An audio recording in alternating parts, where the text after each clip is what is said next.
Hello, I'm Jack of all trades, and today we will be looking at everything you need to know before buying an ETF. We will start off by explaining what an ETF is, which types there are, why you should invest in them, and how an ETF is made. We will end this video with revealing which ETFs I'm personally invested in. If you want to see more of this type of content in the future, then please subscribe to my channel. But for now, let's start the video.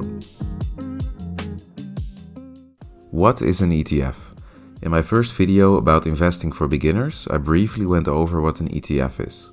I mentioned that an ETF is short for an exchange-traded fund. An ETF is a bundle of stocks that are combined into one product. So instead of buying one stock, you buy the whole bundle at once. Doing this will automatically make you diversify and spread your risk. There are a lot of different types of ETFs. Some are based on a sector like technology, some are based on an ideal like clean energy, and some are based on a region like the USA, Europe, or the world. Just like a stock, an ETF has a ticker. A ticker is a unique series of letters representing the company. Here are some examples. One of the best known technology ETFs is the XLK. One example of a renewable energy ETF is the INRG. The biggest US companies can be tracked with the SPY or the VOO. ETFs work by pooling together money from investors and investing it in the underlying assets that the ETF tracks. For example, an ETF that tracks the S&P 500 index will invest in the 500 stocks that make up the S&P 500 index. The ETF will buy and sell those 500 stocks to make sure that they represent the S&P 500 index as well as possible. When you buy an ETF, you are buying a share of the fund that represents a small ownership stake in the underlying assets. The value of an ETF share will fluctuate based on the value of the underlying assets. The trading price of an ETF share is determined by supply and demand, just like the price of a stock. ETFs are traded on stock exchanges, through your brokerage account, just like stocks. If you need some help on choosing a broker, then check out one of my earlier videos. Which different types of ETFs exist? There are two types of ETFs, distributing ETFs and accumulating ETFs. In a distributing ETF, the income generated by the underlying assets, such as dividends and interest payments, is periodically distributed to investors. This means that as an investor, you will receive those income payments directly into your brokerage account in the form of cash. You can choose to reinvest this income or use it as you see fit. In an accumulating ETF, the income generated by the underlying assets is not distributed to investors as cash. Instead, it is automatically reinvested within the ETF. This means that the income is used to purchase additional shares of the ETF on behalf of the investor. ETFs can be based on different sectors, ideals, themes, or regions. Choose the one that fits best with your investment strategy. If you want to spread your risk, then a widely spread ETF like the S&P 500 and the MSCI World are a good choice. Why invest in ETFs? There are many reasons why it's beneficial to invest in ETFs. They include diversification. ETFs typically hold a diversified collection of assets such as stocks, bonds, commodities, or other securities. This diversification helps spread risk and can provide investors with exposure to a broader market or sector. Lower risk. Due to diversification, ETFs tend to be less risky than individual stocks. The failure of one company's stock won't significantly affect the entire ETF's value. This doesn't only apply to the effect of individual stocks, but also of sectors like technology and regions like the US. If technology or the US market are not performing well, then owning a widely spread ETF will mitigate the risk of a big loss. Lower costs. ETFs generally have lower expense ratios compared to actively managed mutual funds. Additionally, they often have lower trading costs because they are traded like stocks. You can buy and sell them through a brokerage account with lower commissions compared to actively trading all the stocks of that ETF individually. Less time investment. You don't have to be an expert on individual stocks because you follow a bigger basket of stocks. Especially when you're just getting started with investing, buying an ETF is a good way to get used to investing in the stock market without spending too much time on researching a company. Historical good performance.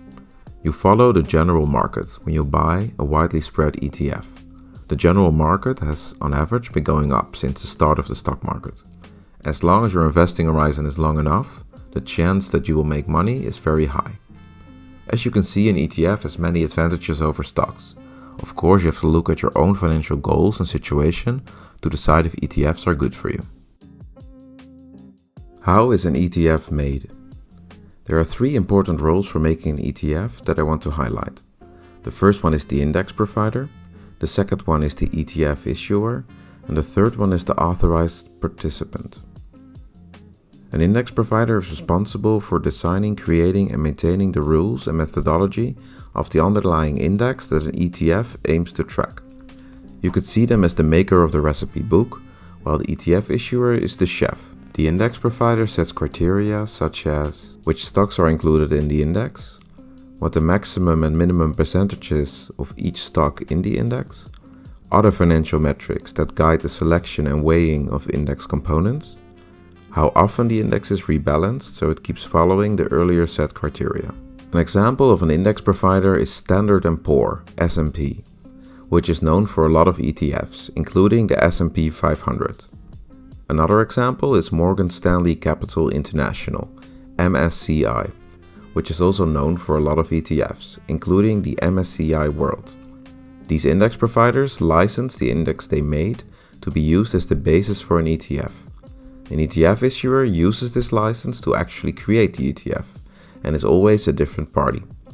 So the index provider makes the recipe and the ETF issuer cooks the meal.